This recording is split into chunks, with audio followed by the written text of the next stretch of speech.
അങ്ങനെ ഒരു ഷോക്ക് ആദ്യം കൊടുത്തിട്ടുണ്ടായിരുന്നു. അതെ അതെ, കല്യാണത്തിന് മുന്നേ തന്നെ ഒരു ചെറിയൊരു ഷോക്ക് കൊടുത്തു വെച്ചത് കാരണം പിന്നെ വലിയ ഷോക്കിന് വലിയ പ്രശ്നം വന്നില്ല. MBA പഠിക്കുന്ന കുട്ടികൾക്ക് ഇൻഡസ്ട്രിയിലെ എക്സ്പേർട്സിൻ്റെ ഒപ്പം ലിങ്ക് ചെയ്ത് കൊടുക്കുന്ന ഒരു പ്ലാറ്റ്ഫോം. നല്ല കാര്യം. എന്നിട്ട് അത് വിജയിച്ചോ? ഇല്ല.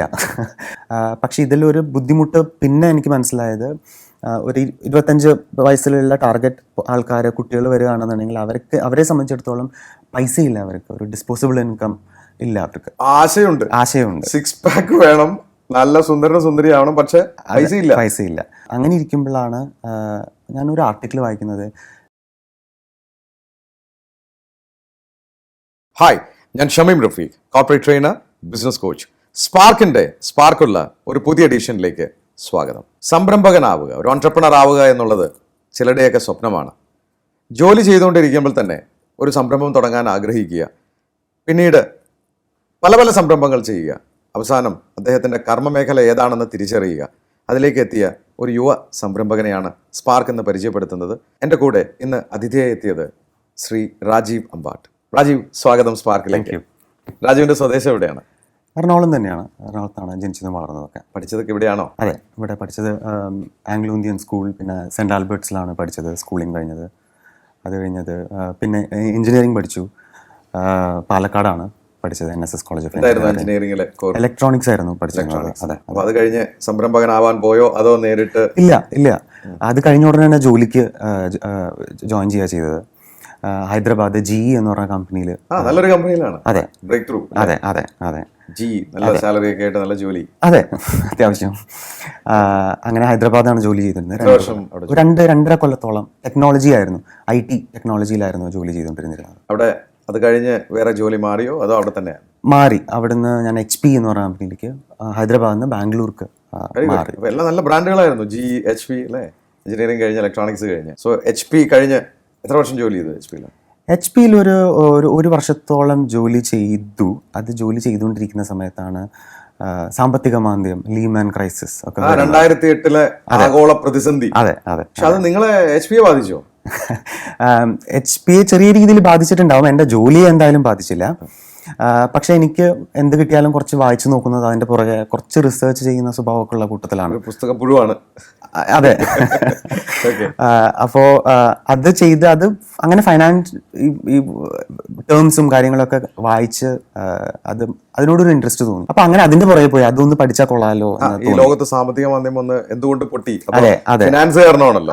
അത് പഠിക്കാൻ താല്പര്യം തോന്നി. ഇലക്ട്രോണിക്സ് ഫിനാൻസ് ഒരു ബന്ധമില്ല, അതിന്റെ പുറകെ പോയി. അതെ. അപ്പൊ എന്ത് ചെയ്തു? അങ്ങനെയാണ് MBA ഫൈനാൻസ് ചെയ്താലോ എന്ന് ജോലി രാജിവെച്ച MBA ഫൈനാൻസിന് ഒരു ചെന്നൈയിൽ ഒരു ഗ്രേറ്റ് ലേക്സ് എന്ന് പറഞ്ഞ ഒരു കോളേജിലാണ് ജോയിൻ ചെയ്തത്. അപ്പോൾ അവിടെ ഒരു MBA ഫൈനാൻസ് പ്രോഗ്രാം ചെയ്തു. അത് കഴിഞ്ഞ ശേഷം ഞാൻ ഒരു ഫൈനാൻസ് കമ്പനിയിലേക്ക് മാറുക ചെയ്തത്. അപ്പോൾ ഇലക്ട്രോണിക്സ് അതൊക്കെ വിട്ടു കംപ്ലീറ്റ് ആയിട്ട് പുതിയൊരു മേഖലയിലേക്ക് പോവുക. അതെ, ഒരു 3.5 കൊല്ലത്തെ എക്സ്പീരിയൻസിന് ശേഷം കംപ്ലീറ്റ്ലി ഒരു ഡിഫറെന്റ് ആയിട്ടുള്ള ഒരു മേഖലയിലേക്ക്. ആൾക്കാർ പറഞ്ഞിട്ടുണ്ടാവണമല്ലോ തലക്ക് ഇത്തിരി വട്ടാണെന്ന്. ഇലക്ട്രോണിക്സ് എഞ്ചിനീയറിംഗ് കഴിഞ്ഞിട്ട് നേരെ MBA ഫിനാൻസിലേക്കാണ് പോയത്. അത് ഇപ്പോഴും കേട്ടോണ്ടിരിക്കണം. ശരി, ഫിനാൻസിലേക്ക് എവിടെയാണ് ആദ്യം ജോലി? ഒരു വെൽത്ത് അഡ്വൈസേഴ്സ് എന്ന് പറഞ്ഞൊരു കമ്പനിയാണ്. അത് അൾട്രാ HNI ആയിട്ടുള്ള ആൾക്കാരുടെ അവരുടെ പൈസ വളരെ ഹൈ നെറ്റ്വർത്ത്. അതെ. അപ്പോൾ അവരുടെ വെൽത്ത് മാനേജ് ചെയ്യുക, അതിനെ അഡ്വൈസ് ചെയ്യുക എന്നുള്ള ഒരു റിസർച്ച് ജോലിയായിരുന്നു ചെയ്തുകൊണ്ടിരുന്നത്. അത് ചെന്നൈയിലായിരുന്നു ചെയ്തുകൊണ്ടിരുന്നത്. നന്നായി പോയോ? നല്ല രീതിയിൽ തന്നെ പോയിക്കൊണ്ടിരിക്കുകയായിരുന്നു. അത് എത്ര വർഷം അവിടെ ഞാൻ ഈ റിസർച്ച് റോളിൽ ഞാൻ ഒരു കൊല്ലത്തിന്റെ അടുത്തുണ്ടായിരുന്നു. അങ്ങനെയാണ് പതുക്കെ സെയിൽസിലേക്ക് മാറാമെന്നുള്ളൊരു താല്പര്യം വന്നത്. സെയിൽസിലേക്ക്. അപ്പോൾ ഒന്ന് ആലോചിക്കണേ, ഇലക്ട്രോണിക്സ് പഠിച്ച് കഴിഞ്ഞ് ഫിനാൻസ് കഴിഞ്ഞപ്പോൾ സെയിൽസിൽ എന്ത് സംഭവിച്ചു? ഇതേ ഫീൽഡിൽ തന്നെ.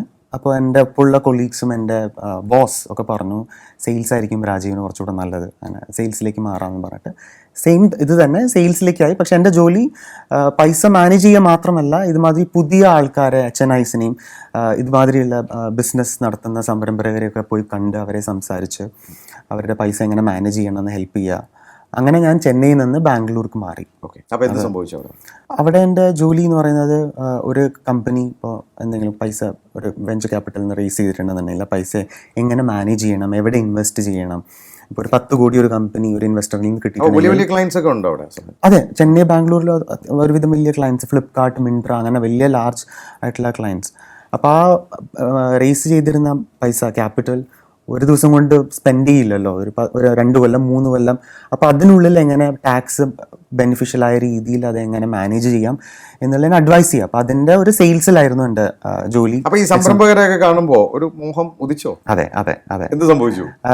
അപ്പോൾ സെയിൽസിൽ ചെല്ലുമ്പോൾ ഒരു പുതിയൊരാളെ കാണുകയാണ് എന്നുണ്ടെന്നുണ്ടെങ്കിൽ അവരുടെ ബാക്ക്ഗ്രൗണ്ടൊക്കെ കുറേ വായിച്ചു നോക്കണം, അറിയണം, അവരുടെ ജീവിതം, അവരുടെ രീതി എങ്ങനെയാണ്, അവരുടെ സ്റ്റോറി അറിയണം. അങ്ങനെയാണ് സ്വയം ചെയ്യണം എന്നുള്ള ഒരു താല്പര്യം എനിക്കും വന്നു തുടങ്ങി. മുളച്ചു. അതെ അതെ ശരി. അതെ. അപ്പോൾ അതല്ലാതെ നോക്കുകയാണെന്നുണ്ടെങ്കിൽ എൻ്റെ ഫാമിലിയിലായാലും ഡിസ്റ്റൻറ്റ് റിലേറ്റീവ്സിലായാലും ബിസിനസ് എന്ന് പറഞ്ഞ ബാക്ക്ഗ്രൗണ്ടിൽ ആരുമില്ല. അപ്പോൾ എൻ്റെ മനസ്സിലും ഉണ്ടായിരുന്നില്ല അങ്ങനെ വേണം എന്നുള്ളത്. അപ്പോൾ ആ സമയത്ത് വിവാഹിതനാണോ? അതെ അതെ.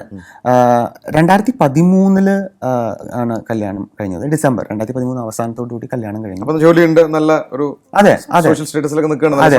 അതെ. അപ്പോഴാണ് ഈ സംരംഭക മോഹം തലക്കി പിടിക്കുന്നത്. അതെ. അപ്പൊ എന്ത് സംരംഭമാണ് തീരുമാനിച്ചത്? രാജിവെച്ചോ?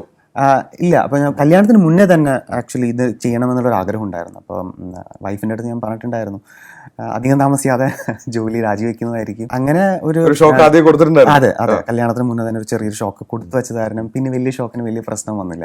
അദ്ദേഹം വർക്ക് ചെയ്യായിരുന്നു ആ സമയത്ത്? അതെ, കോഗ്നിസെന്റിൽ വൈഫ് വർക്ക് ചെയ്തു.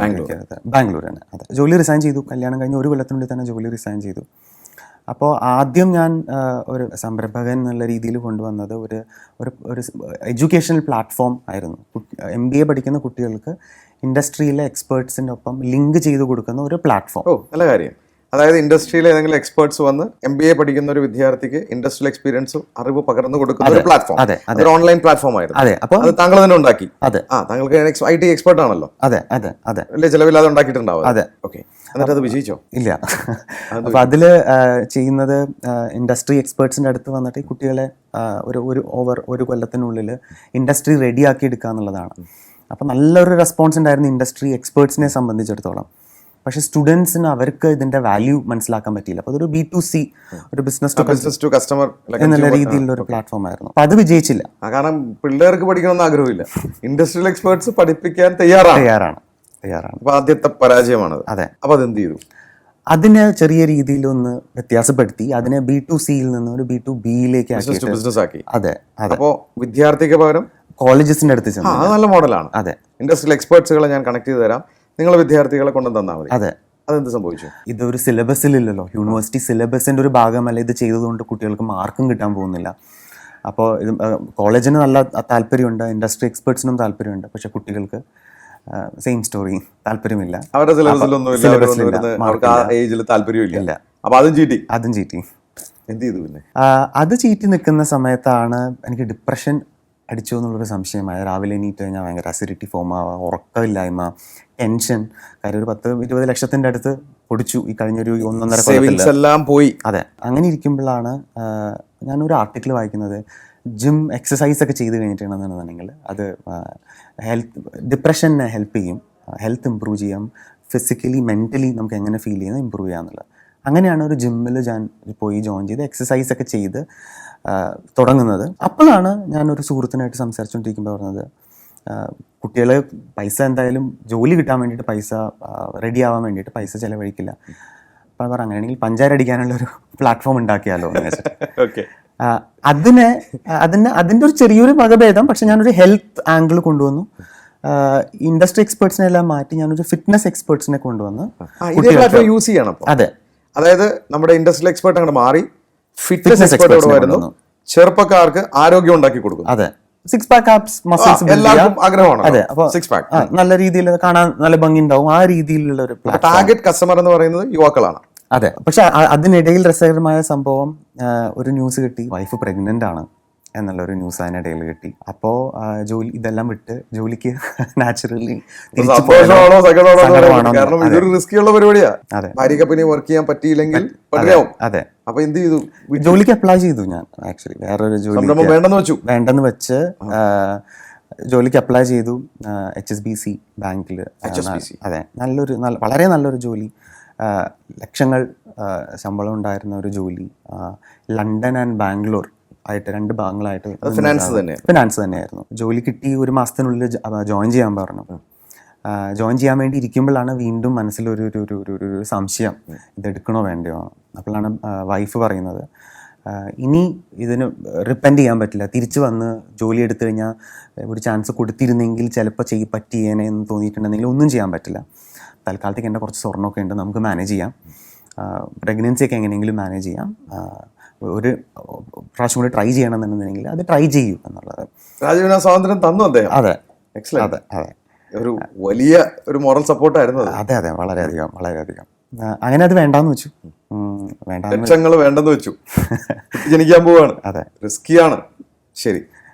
അങ്ങനെയാണ് ഈ പ്ലാറ്റ്ഫോം പറഞ്ഞ് തുടങ്ങുന്നത്. അപ്പോൾ ഒരു യങ്ങർ പോപ്പുലേഷന് കുറച്ച് മസിൽസ് ഒക്കെ ബിൽഡ് ചെയ്യുക എന്നുള്ള രീതിയിലുള്ള ഒരു പ്ലാറ്റ്ഫോം. റെസ്പോൺസ് ഉണ്ടായിരുന്നു അതിന്? വളരെ നല്ല റെസ്പോൺസ് ഉണ്ടായിരുന്നു മാർക്കറ്റിംഗ് ആംഗിളിൽ വെച്ച് നോക്കുമ്പോൾ. പക്ഷേ ഇതിലൊരു ബുദ്ധിമുട്ട് പിന്നെ എനിക്ക് മനസ്സിലായത്, ഒരു 25 വയസ്സിലുള്ള ടാർഗറ്റ് ആൾക്കാർ, കുട്ടികൾ വരികയാണെന്നുണ്ടെങ്കിൽ അവരെ സംബന്ധിച്ചിടത്തോളം പൈസ ഇല്ല, അവർക്ക് ഒരു ഡിസ്പോസിബിൾ ഇൻകം ഇല്ല, അവർക്ക് ആശയമുണ്ട്. 6 പാക്ക് വേണം, നല്ല സുന്ദരനും സുന്ദരിയാവണം, പക്ഷെ പൈസ ഇല്ല. അവർ സ്ട്രഗിൾ ചെയ്യുന്ന ഫേസ് അല്ലേ? അതെ, അതെ. അപ്പോൾ ഒരു 100 എൻക്വയറി വന്ന ഒരു 5 or 10 ഒരു 5 മാസം കഴിഞ്ഞാൽ നമ്മുടെ പ്രോഗ്രാമിന് എൻറോൾ ചെയ്യും. കൊമേഴ്ഷ്യലി വയബിൾ അല്ലാണ്ട്. പക്ഷെ നല്ല റെസ്പോൺസാണ് അവരെ സംബന്ധിച്ചിടത്തോളം. പറയുന്നത് അതേമാതിരി അവർ ചെയ്യും എന്ന് വെച്ചാൽ ടു പുട്ട് ഇൻ നട്ട്ഷെൽ, ചുരുക്കി പറഞ്ഞാൽ അതും പോയി. അതെ. പക്ഷെ അവിടെയാണ് അടുത്ത ഒരു ചേഞ്ച് മനസ്സിലായത്. കാര്യം ഇതിൻ്റെ ഇടയിൽ ഡയബറ്റിക് ആയവരും കൊളസ്ട്രോൾ ഉള്ള ആൾക്കാരൊക്കെ വന്നു തുടങ്ങി. അവർക്ക് ഇതിനെ പറ്റിയിട്ടുള്ള സംഭവങ്ങൾ ചെയ്തു തുടങ്ങി കഴിഞ്ഞപ്പോൾ വ്യത്യാസം വന്നു തുടങ്ങി. അപ്പോൾ അവിടെ എനിക്ക് മനസ്സിലായത്, അവരെ സംബന്ധിച്ചിടത്തോളം അവർക്ക് ഹെൽത്താണ് പ്രൈമറി. ലുക്കിംഗ് ഗുഡ് എന്ന് പറയുന്നത് കിട്ടിയാൽ കൊള്ളാം, പക്ഷെ അത് സെക്കൻഡറി ആണ്. അപ്പോൾ അവരെ സംബന്ധിച്ചിടത്തോളം ഡിസ്പോസിബിൾ ഇൻകം ഉണ്ട്, അവർക്ക് വേണ്ടത് വേറൊരു രീതിയിലുള്ളൊരു അവർക്ക് സപ്പോർട്ടാണ്. അതെ, അതെ, അതെ. അപ്പോൾ ഒരു 35 വയസ്സ് വരെയുള്ളവരെ നോക്കിക്കഴിഞ്ഞാൽ അവരുടെ അടുത്ത് ചിലപ്പോൾ സമയം ഉണ്ടാവും, പക്ഷെ അവർക്ക് ചിലവാക്കാൻ പണമില്ല. 35 വയസ്സ് കഴിഞ്ഞ് സെറ്റിൽഡ് ആയവർക്ക് സമയമില്ല, പണമുണ്ട്, അവർക്ക് ഗൈഡൻസ് ആണ് ആവശ്യം. എന്താണ് ചെയ്തത്? അവിടെയാണ് ഞാനിപ്പോൾ ചെയ്യുന്ന കമ്പനിയിലേക്ക് വീണ്ടും ഞാനൊരു പിവറ്റ്, ചെറിയൊരു ചേഞ്ച് വരുത്തി കൊണ്ടുവന്നത്. അപ്പോൾ ഞാനിപ്പോൾ നടത്തുന്നത് നുവോ വിവോ എന്ന് പറഞ്ഞൊരു കമ്പനി. നുവോ വിവോ? അതെ, അതെ. എന്താണ് അതിനർത്ഥം? നുവോ എന്ന് പറഞ്ഞാൽ ന്യൂ, വിവോ എന്ന് പറഞ്ഞാൽ ലൈഫ്, ന്യൂ ലൈഫ്, പുതിയ ജീവിതം. അതെ, നല്ല പുതിയ ജീവിതം. അങ്ങനെ നുവോ വിവോ എന്ന് പറഞ്ഞ കമ്പനി തുടങ്ങുന്നത്. അപ്പോൾ ഇതൊരു നമ്മളൊരു ഓൺലൈൻ ഹെൽത്ത് ആൻഡ് ഫിറ്റ്നസ് പ്ലാറ്റ്ഫോമാണ്. ഞാൻ അതിന് മുമ്പ് ചോദിച്ചോട്ടെ, താങ്കൾ ഒരു എഞ്ചിനീയർ ആണ്, ഇലക്ട്രോണിക്സ് പഠിച്ചാണ്, അത് കഴിഞ്ഞ് പോയ മേഖല ഫിനാൻസ് ആണ്. ഇന്നീ പറയുന്നതുമായിട്ട് യാതൊരു ബന്ധമില്ല. അപ്പോൾ ഈ ഫിറ്റ്നസ്, ഹെൽത്ത്, ജിമ്മിൽ പോയി എന്നതൊഴിച്ചാൽ താങ്കൾ ഇതിനെക്കുറിച്ച് വിശദമായി എന്തെങ്കിലും പഠിച്ചോ? അതെ, പഠിച്ചിരുന്നു. ഇത് ചെയ്യുന്ന ഒരു 1.5-2 കൊല്ലത്തിനുള്ളിൽ സ്പോർട്സ് ന്യൂട്രീഷൻ സർട്ടിഫിക്കേഷൻ ഞാൻ ചെയ്തു. ACSM, Spencer, Tulip International University, അങ്ങനെ കുറച്ച് സർട്ടിഫിക്കേഷൻസ് കാര്യങ്ങളും ചെയ്തു. പിന്നെ പറഞ്ഞിരുന്നല്ലോ നേരത്തെ പുസ്തകപ്പുഴു എന്നാണ്, അതൊരു ഉർവശി ശാപം ഉപകാരമായി എന്ന് പറഞ്ഞ മാതിരി കുറേ വായിക്കുമായിരുന്നു ഞാൻ. എന്ത് കിട്ടിയാലും വായിക്കുന്ന കൂട്ടത്തിലാണ്. അപ്പോൾ അതിനെപ്പറ്റി കൂടുതൽ അറിയാനും പഠിക്കാനും പറ്റി. ആ ഒരു അറിവ് ഹെൽത്ത് ആസ്പെക്റ്റിലും കൂടെ അപ്ലൈ ചെയ്യാൻ പറ്റും. എന്താണ് നുവോ ചെയ്യുന്നത്? ഇതൊരു ഓൺലൈൻ വെൽനസ് ഫിറ്റ്നസ് പ്ലാറ്റ്ഫോമാണ്. ഞാനൊരു എക്സാമ്പിളിൽ പറയുകയാണെന്നുണ്ടെങ്കിൽ, ഒരു 35 വയസ്സുള്ള ഒരാൾക്ക് ബോർഡർ ലൈൻ ഡയബറ്റിക് ആണ്, അല്ലെങ്കിൽ കൊളസ്ട്രോൾ ഉണ്ട്, ഹെൽത്തി ആവണം, ഒരു ഓപ്ഷൻ ഉള്ളത് ഒന്നുമില്ലെങ്കിൽ ഒരു ഫിറ്റ്നസ് സെൻറ്ററിൽ പോവാം, ഒരു ജിമ്മിലോ സ്റ്റുഡിയോയിലോ പോവാം, അല്ലെങ്കിൽ ഒരു ഹോസ്പിറ്റലിൽ പോവാം. ഇത് രണ്ടും തമ്മിലുള്ള ഒരു ഗ്യാപ്പാണ് നമ്മൾ ഫില്ല് ചെയ്യുന്നത്. ഒരു ജിമ്മിൽ ചെല്ലുകയാണെന്നുണ്ടെന്നുണ്ടെങ്കിൽ ഒരു ബ്ലഡ് റിപ്പോർട്ട് വായിച്ച് നോക്കി അതനുസരിച്ച് എന്ത് ന്യൂട്രീഷൻ ചെയ്യണം, എന്ത് രീതിയിലുള്ള ഭക്ഷണം കഴിക്കണം എന്നുള്ളത് അവിടെ ഉള്ള ഒരു ഗ്യാപ്പാണ്. ഇല്ല. ഹോസ്പിറ്റലിൽ ചെല്ലുകയാണെന്നുണ്ടെങ്കിൽ ഒരു ഫിറ്റ്നസ് എക്സസൈസ് രീതിയിൽ പറഞ്ഞു കൊടുക്കും. അതെ, അതെ. പക്ഷെ ഇത് രണ്ടും കൊണ്ടുവന്നാൽ മാത്രമേ അത് ശാശ്വതമായ ഒരു പരിഹാരം എന്നുള്ള രീതിയിൽ ഹെൽത്ത് വീണ്ടെടുക്കാൻ പറ്റുള്ളൂ. അപ്പോൾ ആ ഒരു ഗ്യാപ്പ് മനസ്സിലാക്കി കഴിഞ്ഞപ്പോൾ നമ്മൾ വിചാരിച്ചു അവിടെ പൊസിഷൻ ചെയ്യാമെന്ന്. അങ്ങനെയാണ് നുവോ വിവോ. അപ്പോൾ പറയുകയാണെന്നുണ്ടെങ്കിൽ ഒരു ജിമ്മും ഹോസ്പിറ്റലിൽ നടുക്ക് തന്നെ നിൽക്കണമെന്ന് പറയാം. അതിനെ ലിങ്ക് ഓൺലൈൻ പ്ലാറ്റ്ഫോമാണ്. ഓൺലൈനിൽ ആൾക്കാർ വന്ന്, കാരണം സമയമില്ലാത്തവരാണ്. അതെ, അതെ. ഇപ്പോ ഇത് കേരളത്തിലും ഇന്ത്യയിലും മാത്രം ഒതുങ്ങുമോ? അല്ല, ഓൺലൈൻ ആയതുകൊണ്ട് നമ്മുടെ വരുന്ന ക്ലയൻസ് അക്രോസ് ദ ഗ്ലോബാണ്. മിഡിൽ ഈസ്റ്റ് ഒരു വലിയൊരു, അവിടെ അറിയാലോ, അവിടുത്തെ ജീവിത രീതിയുടെ ഇടയിൽ ഹെൽത്തിനൊട്ടും സമയമില്ല. അപ്പോൾ ഞാനൊരു ഉദാഹരണം ചോദിച്ചോട്ടെ. ഇപ്പോൾ മിഡിൽ ഈസ്റ്റ് എന്നുള്ള ഒരാൾ താങ്കളുടെ നുവോവിൽ അവിടെ വന്ന് രജിസ്റ്റർ ചെയ്തു, ഒരു പേയ്മെന്റ് അടയ്ക്കുകയാണ്. അതെ, ഓൺലൈനായിട്ട് പ്രോഗ്രാമിന് ചെയ്ത് കഴിയുമ്പോൾ നമ്മൾ ഫോണിൽ സംസാരിക്കും. നമുക്ക് മലയാളികൾ മാത്രമല്ല ക്ലയൻറ്റ്, നോൺ മലയാളി അല്ലാത്തവരുണ്ട്. അപ്പോൾ അവരുടെ ജീവിത രീതി, ഭക്ഷണ രീതി, കൾച്ചറലി ഉള്ള വ്യത്യാസങ്ങളൊക്കെ മനസ്സിലാക്കി അതിനനുസരിച്ച് മെഡിക്കൽ റിപ്പോർട്ട്സ് ചോദിക്കും. അതെല്ലാം ഇത് വരും. ഇതെല്ലാം കൂടി വെച്ച് അനലൈസ് ചെയ്യും. അതെ, അതെ.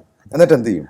അത് കഴിഞ്ഞ ശേഷം അപ്പോൾ നമ്മുടെ ടീമിൽ ഒരു clinical nutritionist, clinical dietitians, sports nutrition experts, exercise അറിയുന്ന ആൾക്കാർ, ഇവരെല്ലാവരും ഉണ്ട്. ഇവരെല്ലാവരും കൂടി ഇരുന്നിട്ട് അവരുടെ ജീവിത രീതിയും അവരുടെ ഇഷ്ടങ്ങളും അവരുടെ ഗോളിനും മെഡിക്കൽ റിക്വയർമെൻറ്റ്സും അനുസരിച്ചിട്ടുള്ളൊരു ഡയറ്റും എക്സസൈസും വീഡിയോസും ക്രിയേറ്റ് ചെയ്യുന്നത്. എന്നിട്ട് ഈ ഡയറ്റ് അയച്ചു കൊടുത്താൽ അത് ഫോണിലൂടെ എക്സ്പ്ലെയിൻ ചെയ്ത് കൊടുക്കും. എല്ലാ 3 ദിവസം കൂടുമ്പോൾ നമ്മൾ ഫോളോ അപ്പ് ചെയ്ത് ചെയ്യുന്നുണ്ടോ ചെയ്യുന്നില്ലേ, അത്യാവശ്യം ചീത്ത വിളിക്കുകയാണെങ്കിൽ ചീത്ത വിളിക്കാനും, അത്യാവശ്യം മോട്ടിവേറ്റ് ചെയ്യുകയാണെന്നുണ്ടെങ്കിൽ അതൊക്കെ ചെയ്ത് അവരെ ഹെൽപ്പ് ചെയ്യുന്നു. എക്സസൈസും അവരുടെ റിക്വയർമെൻറ്റ് അനുസരിച്ച രീതിക്കുള്ള എക്സസൈസസ്. ശരിയാണ്. ഇപ്പോൾ ഒരു ഉദാഹരണം പറയാം, എനിക്ക് നാളെ 6 പാക്ക് വേണം എന്ന് ഞാൻ ചിന്തിക്കുകയാണ്. ചിലപ്പോൾ എൻ്റെ ഏജിൽ ഞാൻ നേരെ പോയി ജിമ്മിൽ പോയി 6 പാക്ക് ചെയ്ത് എനിക്ക് വേറെ ആവശ്യമില്ലാത്ത അസുഖങ്ങൾ വരാം. അതെ അല്ലേ? ചിലപ്പോൾ എനിക്ക് മുട്ടിന് വേദന വരാം. അല്ലേ? അപ്പോൾ അത് കറക്റ്റായിട്ട് പഠിക്കാതെ, ഫോർ എക്സാമ്പിൾ പൈൽസ് ഉള്ള ഒരാൾ ജിമ്മിൽ പോയി വെയിറ്റ് എടുക്കരുത്. ഓക്കെ. ആർത്രൈറ്റിസ് ഉള്ള ഒരാൾ കൂടുതൽ സൈക്ലിങ്ങോ ഓടുകയോ ചെയ്യരുത്. എക്സ്ട്രീംലി ഓവർ വെയിറ്റ് ആയ ഒരാൾ പോയി ട്രെഡ്മില്ലിൽ ഓടുകയാണെന്നുണ്ടെങ്കിൽ ലോവർ ബാക്കിൽ പെയിൻ വരും, ചിലപ്പോൾ ഡിസ്ക് പ്രൊലാപ്സ് ഒക്കെ വരാൻ സാധ്യതയുണ്ട്. അപ്പോൾ അതാണ് ഞാൻ പറഞ്ഞ ഒരു ഗ്യാപ്പ് ഉണ്ട് നമ്മൾ ഫില്ല് ചെയ്യണമെന്ന് പറഞ്ഞത്. അപ്പോൾ ഒരു ആവറേജ് ആൾക്കാരുടെയൊക്കെ ഒരു മോഹം എന്ന് പറയുന്നത് വെയിറ്റ് കുറയ്ക്കണം അല്ലേ? അതൊരു വെയിറ്റ് കുറയ്ക്കാൻ താങ്കൾ അങ്ങനെ അങ്ങോട്ട് സജസ്റ്റ് ചെയ്യുമോ? ഇല്ല, നമുക്ക് വരുന്ന ഒരു 99% ആൾക്കാരും വെയിറ്റ് കുറയണമെന്ന് പറഞ്ഞു വരുന്നതാണ്. അപ്പോൾ അതിൽ ഏറ്റവും ഇമ്പോർട്ടൻ്റ് ആയിട്ടുള്ള കാര്യം അവരെ പറഞ്ഞ് മനസ്സിലാക്കുക എന്നുള്ളതാണ്. വെയിറ്റ് കുറഞ്ഞാൽ ഹെൽത്തി ആയി എന്നുള്ളതിന് അർത്ഥമില്ല. അപ്പോൾ ഹെൽത്തി ആവുന്നതിൻ്റെ റിസൾട്ടാണ് വെയിറ്റ് കുറയുന്നത്, അല്ലാതെ തിരിച്ചല്ല.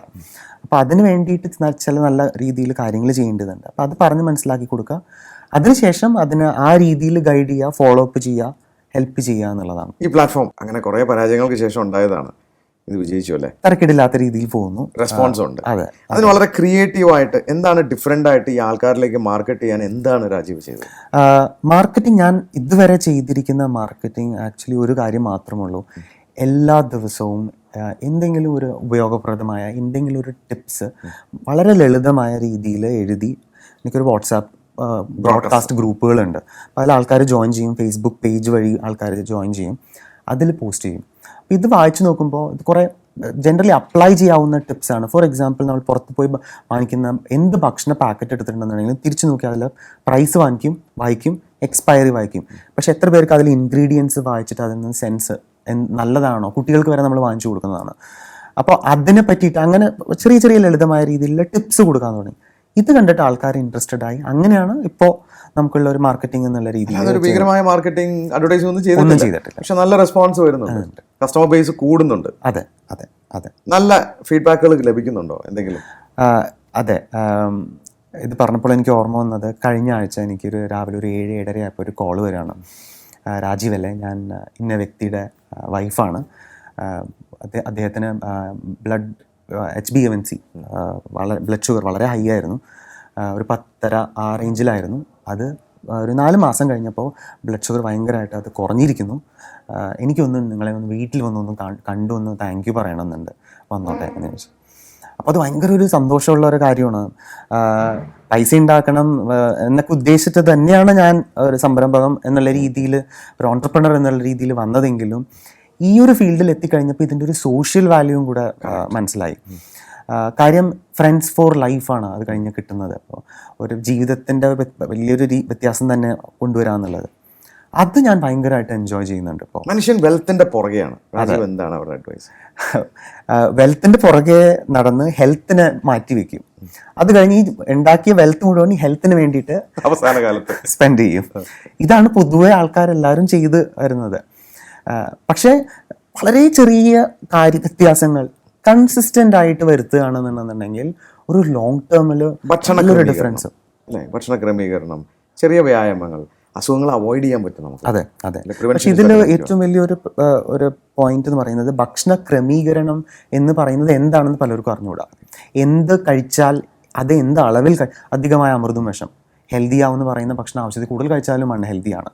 അപ്പോൾ ഇങ്ങനെ കുറേ ട്രിക്സും കാര്യങ്ങളും ഉണ്ട്. അതെല്ലാം കൂട്ടി വായിക്കുക എന്നുള്ളതാണ് അതിനുള്ളൊരു പ്ലാറ്റ്ഫോം ആൻഡ് ഹെൽപ്പ് കൊടുക്കുക എന്നുള്ളതാണ്. വലിയൊരു കാര്യമാണ്, ഹെൽപ്പാണ് ചെയ്യുന്നത് അല്ലേ? ഫ്യൂച്ചർ പ്ലാൻസ് എന്താണ്? ഇതിനെ ഒരു നെക്സ്റ്റ് ലെവലിലേക്ക് കൊണ്ടുപോകണം എന്ന് താല്പര്യമുണ്ട്. ഇതൊരു കംപ്ലീറ്റ്ലി ഓൺലൈനാണ്.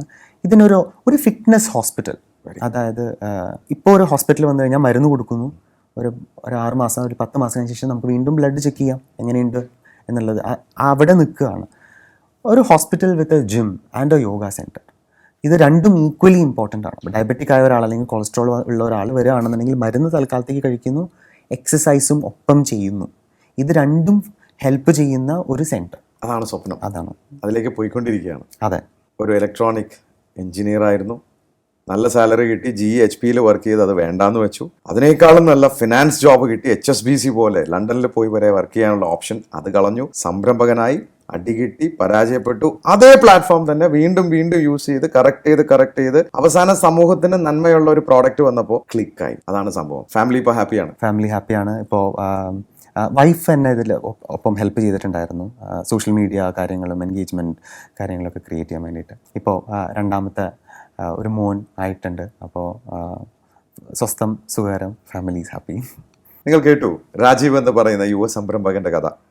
വലിയ നല്ല വിദ്യാഭ്യാസം, എഞ്ചിനീയറിംഗ് കഴിഞ്ഞ് MBA ഫിനാൻസ് എടുക്കുക, വലിയ മൾട്ടിനാഷണൽ കമ്പനികളിൽ ജോലി ചെയ്യുക, വേണ്ടെന്ന് വയ്ക്കുക, അദ്ദേഹത്തിൻ്റെ ഭാര്യയുടെ സപ്പോർട്ടോടുകൂടി തന്നെ ഒരു സംരംഭം തുടങ്ങുക. അത് തിരിച്ചടികൾ തുടക്കത്തിലുണ്ടായെങ്കിലും അദ്ദേഹത്തിൻ്റെ കോർ ഏരിയ ഡെസ്റ്റിനി എന്ന് പറയുന്ന ഇതാണ്. നമ്മൾ എവിടെ എത്തിപ്പെടുമെന്ന് നമുക്ക് അറിയില്ല. എഞ്ചിനീയറിംഗ് പഠിച്ചതുകൊണ്ട് ഇന്ന് ഫിറ്റ്നസ് എക്സ്പേർട്ടാണ് അദ്ദേഹം. അദ്ദേഹത്തിൻ്റെ കൂടെ വരുന്ന നല്ല കസ്റ്റമേഴ്സൊക്കെ ഹാപ്പിയാണ്. അവർ പറയുന്ന അവരുടെ അസുഖങ്ങൾ മാറുന്നുണ്ട്, അല്ലെങ്കിൽ അവരുടെ ആരോഗ്യം നന്നാവുന്നുണ്ട്. നമ്മുടെ പകുതി അസുഖങ്ങളും ഭക്ഷണത്തിൽ നിന്ന് വരുന്നത് തന്നെയാണ് എന്നാണ് എനിക്കും തോന്നിയിട്ടുള്ളത്. നമ്മളൊരു 35 വയസ്സ് കഴിഞ്ഞ് വെൽത്തിൻ്റെ പുറകെ ഓടുക, ഹെൽത്ത് നഷ്ടപ്പെടുത്തുക, അതിനുശേഷം ആ വെൽത്ത് മുഴുവൻ ഹെൽത്ത് തിരിച്ചു പിടിക്കാൻ അതിൻ്റെ പുറകെ ഓടുക. ഇദ്ദേഹത്തെ പോലെ നല്ല കുറച്ച് ഗൈഡൻസ് തരാൻ ആൾക്കാരുണ്ടെങ്കിൽ, എന്ത് ഭക്ഷണം ചൂസ് ചെയ്യണം, എന്ത് എക്സസൈസ് നമ്മൾ ചെയ്യണം എന്നൊക്കെ പറഞ്ഞു തരാൻ ആളുണ്ടെങ്കിൽ നമ്മുടെ ആരോഗ്യം വഴി നമ്മുടെ കുടുംബവും സമൂഹമൊക്കെ നന്നാവുകയല്ലേ. ഇത്തരം സംരംഭകർ ഇനിയും ഉണ്ടാവട്ടെ നമ്മുടെ നാട്ടിൽ. ആരോഗ്യമുള്ള ഒരു സമൂഹം പടുത്തുയർത്താൻ ഇത്തരം ചെറുപ്പക്കാർ സഹായിക്കട്ടെ. രാജീവിൻ്റെ നുവോവോയ്ക്കും നമുക്ക് ആശംസകൾ അർപ്പിക്കാം. Rajeev, thank you so much for joining. താങ്കളുടെ സംരംഭവും താങ്കളുടെ വലിയ സ്വപ്നവും നടക്കട്ടെ എന്ന് സ്പാർക്കിൻ്റെ പേരിലും ഞങ്ങളുടെ പ്രേക്ഷകരുടെ പേരിലും എല്ലാ ആശംസകളും. Thank you.